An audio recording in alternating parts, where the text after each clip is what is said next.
面粉加炒菜油都是咱家厨房常备的，看看是不是也一样酥的掉渣，新手也能一次成功。学会了再也不用出去买了，想吃就做。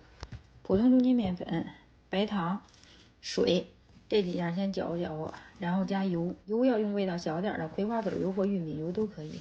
放到面垫上，这样推拉的给它揉成一个光滑的面团，大概2、3分钟吧，像这样就可以了。放到密封袋，冰箱冷藏松弛半个小时。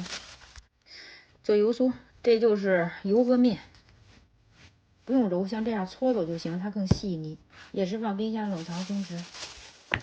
这些是馅料，把它打成粉，混合一块就可以了。这些都是熟的花生米、熟芝麻，用研磨杯给它打碎了就行了。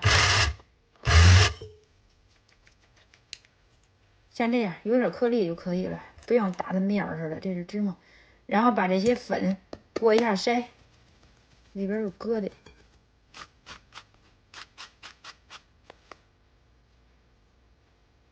这个是水和麦芽糖，我放一块儿。这个是黄油，把它们加热一下，先把玉米油倒里。这是水和麦芽糖，我放的凉水，不加热一下，这麦芽糖不化。黄油也可以少放点水，甚至不放水。那馅儿一攥成团，打开就散那种状态，我不爱吃那干的，因为我做这馅儿太软。分完份之后，把它放到冰箱，时间长就冷藏，时间短就冷冻。面醒好了，看一下它的延展性。看一下都能扯出薄膜了，这样擀的时候它才不破皮。不用再揉了，直接把它搓长分剂子，分成12个，每一个23克左右。然后把油酥也分剂子，每一个15克左右，把它们都搓圆了。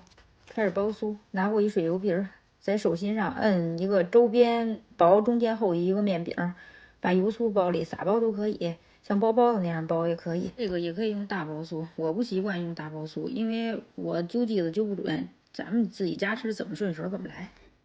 都包好之后，从第一个开始，接口朝上，然后擀面杖从中间上擀一下，下擀一下，不要来回来去的擀啊，从上往下卷，可以醒15分钟。然后第2次开酥也是接口朝上，上擀下擀，这擀面杖要用力匀，别薄的薄厚的厚，也是从上往下卷。这就完成2次开酥了。都做好之后，再给它醒15分钟。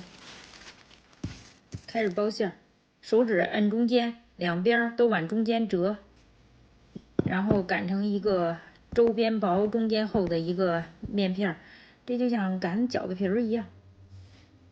我做完之后放在冷冻里了，看一下这个馅儿，冻成这样就可以了，别冻得梆梆硬。这个用虎口往上攒着包也行，像包包子那样包也行，面挺好用的，特别软，像这样就可以了。用刮板给摁扁了。有粉丝不知道这红春是怎么弄的，拿一个小碗放一块厨房用纸，再来点红色素，倒点热水，杵的，把它杵烂了，就像印泥一样，比直接蘸这水好用。烤箱165度烤30分钟，看着点上色再锡纸。看看纯植物油开酥是不是也酥的掉渣？这是一万能的饼皮，可以搭配任何馅料，可以做黑芝麻椒盐、肉松、咸蛋黄、豆沙、枣泥、椰蓉。会了，想吃啥馅做啥馅。